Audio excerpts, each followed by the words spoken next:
kasih rekan-rekan wartawan atas kehadirannya dan sudah meliput acara pada pagi hari ini.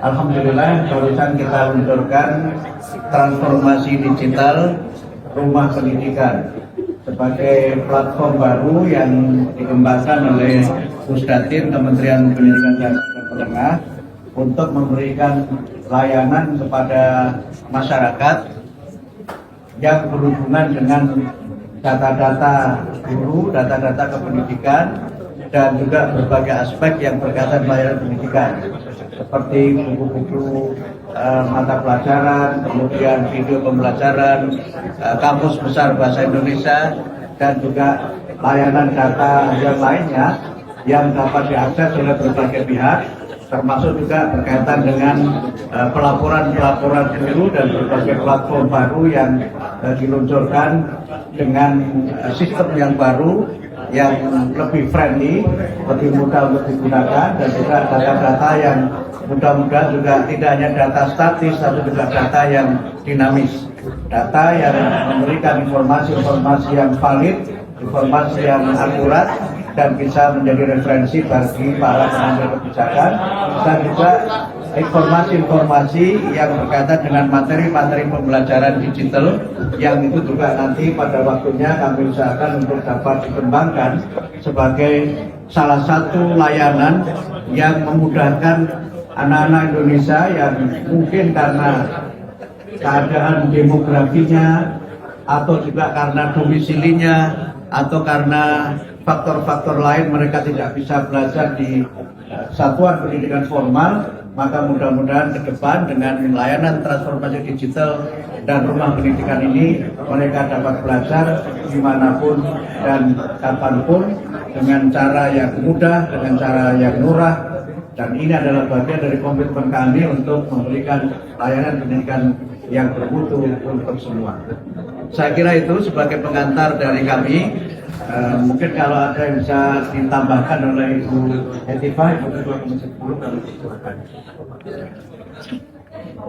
Pertama kami mengucapkan selamat dan terima kasih atas nama masyarakat Indonesia. Kalau tujuh kebiasaan jadi hadiah akhir tahun, rumah pendidikan jadi hadiah awal tahun yang luar biasa ya untuk kita semuanya. Dan dengan demikian mudah-mudahan pengambilan kebijakan berbasis data itu akan betul-betul diterapkan, Pak. Kemudian juga yang kedua, kami merasa bahwa ini menjadikan pendidikan itu menjadi lebih inklusif dan lebih transparan sekaligus. Karena dengan data itu terbuka, berarti siapapun, bahkan kita orang tua ataupun pemerintahan, termasuk kami di DPR sangat terbantu program pengawasan kami karena terbukanya data-data ini. Semoga ini bisa dijalankan dengan baik. Selamat kepada Pusdatin dan kepada Bu Sekjen juga. Ada yang mau ditanyakan? Bagaimana dengan Silakan. daerah yang 3T yang tidak punya internet dan listrik? Iya, jadi program yang dikembangkan ini nanti ada yang memang diakses secara online, yang internet based, tapi juga ada yang unplugged, yang tidak membutuhkan internet. Sehingga beberapa program itu ketika nanti sudah diunduh, itu bisa nanti di save dan kemudian bisa digunakan tanpa harus menggunakan internet. Sehingga misalnya para murid ini sudah punya data misalnya di USB atau bentuk-bentuk penyimpanan yang lain, mereka bisa memainkan di mana saja dengan misalnya dengan laptop yang mereka miliki, dan juga tidak perlu data yang terlalu besar karena dengan sistem yang ada ini mereka bisa memilih mana yang tepat untuk kepentingan pembelajaran mereka.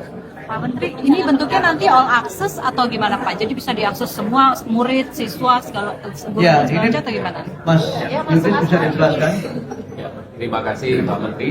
Jadi pada dasarnya bahwa rumah pendidikan ini hadir sebagai layanan digital pendidikan yang ramah. Tadi yang saya sampaikan, ini bisa diakses oleh siapapun, baik itu guru, murid, orang tua, mitra dan sebagainya sebagai stakeholder pemangku kepentingan pendidikan seperti itu.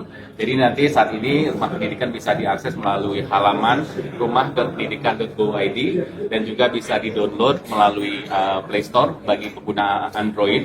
Sedangkan bagi pengguna iOS saat ini lagi berproses, namun bisa menggunakan laman rumah.pendidikan.go.id.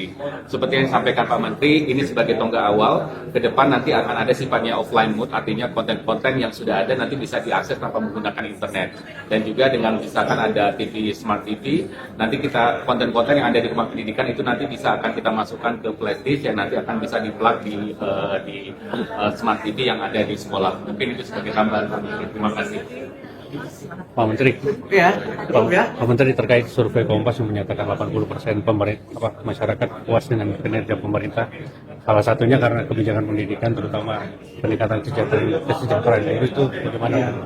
Ya, pertama kami menyampaikan terima kasih kepada seluruh masyarakat yang telah memberikan perhatian terhadap kinerja kami, dan juga terima kasih juga kepada seluruh pihak, khususnya di jajaran kami di Kementerian Pendidikan Dasar dan Menengah yang telah bekerja dengan sangat sungguh-sungguh penuh dedikasi untuk memberikan layanan pendidikan yang terbaik bagi semua. Hasil survei itu tentu menjadi pemicu dan menjadi penyemangat kami untuk bekerja lebih baik lagi, karena sesungguhnya masih banyak hal yang belum kami tunaikan, tapi alhamdulillah dalam waktu yang baru 3 bulan ini sudah banyak yang sudah kami berikan kepada masyarakat, terutama memang 3 program yang selama ini kami berikan fokus. Pertama adalah untuk peningkatan kesejahteraan dan kualitas guru melalui sertifikasi guru, kesejahteraan para guru yang bersertifikasi, kemudian juga model pelaporan kinerja guru yang baru, kemudian juga kerjakan di mana guru ASN dapat mengajar di satuan pendidikan swasta. Kemudian yang kedua adalah beberapa paket program yang berkaitan dengan pendidikan karakter. Kita menunjukkan 7 kebiasaan anak Indonesia hebat, dan juga program senam anak Indonesia hebat yang kami pantau per kemarin itu yang mengunjungi sudah lebih dari 11 juta, dan alhamdulillah sekarang ada kultur baru di sekolah yang memang bagian dari pendidikan karakter yang kami sebut sebagai pagi ceria, di mana sebelum pembelajaran anak-anak senam anak Indonesia hebat, kemudian menyanyikan lagu Indonesia Raya untuk membangkitkan nasionalisme dan berdoa untuk memperkuat spiritualitas anak-anak. Termasuk juga kami memberikan dukungan program makan bergizi gratis yang memang leading sektornya adalah Badan Gizi Nasional, tapi kami di sekolah adalah penerima manfaat terbanyak dari program itu. Tapi kami berusaha dan kami sampaikan ke Bapak Presiden bahwa kami mendukung program itu sepenuhnya, tapi tidak hanya makannya saja, karena kami juga menjadikan makan itu sebagai bagian dari pendidikan karakter, menanamkan nilai-nilai spiritual, tanggung jawab, kemandirian, toleransi, sopan santun, kemudian budaya, dan kemudian juga rasa disiplin dan berbagai penanaman karakter yang lainnya. Kemudian yang ketiga adalah program-program kami yang memang nanti kami kaitkan dengan upaya memperbaiki pendekatan pembelajaran. Yang sudah kami susun adalah deep learning, mudah-mudahan nanti bisa segera kita lanjutkan dengan pelatihan-pelatihan pada tahun ini, dan pada tahun ajaran baru 2025-2026 nanti sudah bisa diterapkan di sebagian satuan pendidikan, tentu belum semuanya. Kemudian juga coding dan artificial intelligence yang juga sudah selesai semua kurikulumnya, tinggal nanti kami sesuaikan dengan kurikulum yang ada di masing-masing satuan pendidikan. Tapi sekali lagi ini masih bersifat pilihan, bukan merupakan mata pelajaran yang wajib. Tapi kurikulumnya, kontennya sudah selesai kami rumuskan, dan ini adalah bagian dari upaya kami untuk bagaimana memberikan layanan pendidikan yang terbaik bagi masyarakat, dan juga upaya kami untuk memberikan layanan pendidikan untuk semua. Pak Menteri, satu lagi Pak Menteri. Oke. Kata zonasinya akan dihapus, apakah berarti sistem itu akan dihapus? Berapa persentasenya?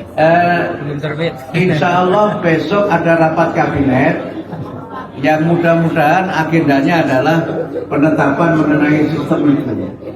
Tapi ingin kami sampaikan bahwa secara konsep semua sudah selesai, sudah kami serahkan kepada Bapak Presiden melalui Sekretaris Kabinet pada saat rapat terbatas beberapa hari yang lalu. Mudah-mudahan rapat kabinet besok sore itu dapat diputuskan.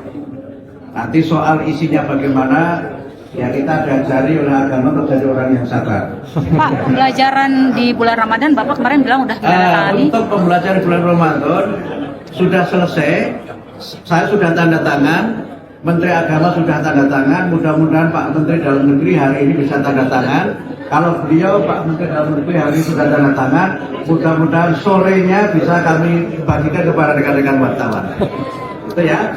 Jadi tinggal menunggu Pak Menteri Dalam Negeri. Harusnya tadi malam sudah. Ya, mudah-mudahan sudah, karena kami ini memang bekerja dengan semangat untuk memberikan layanan yang terbaik bagi seluruh masyarakat, khususnya layanan pendidikan untuk semua. Oh ya?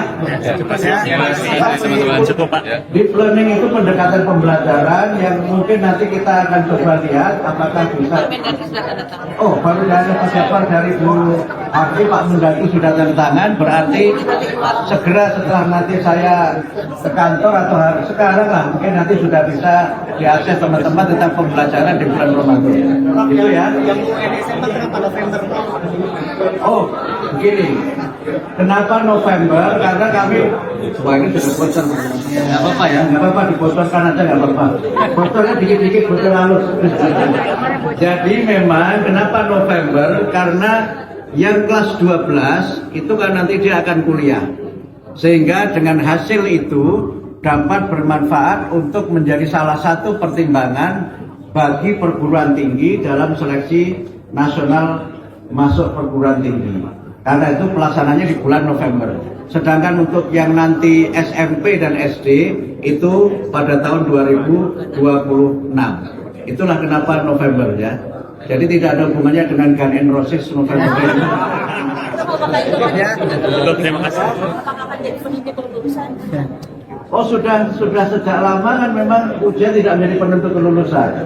Tetapi ada makna dengan adanya evaluasi itu. Namanya apa? Nanti tunggu saja. Yang jelas tidak ada kata-kata ujian dalam yang baru itu.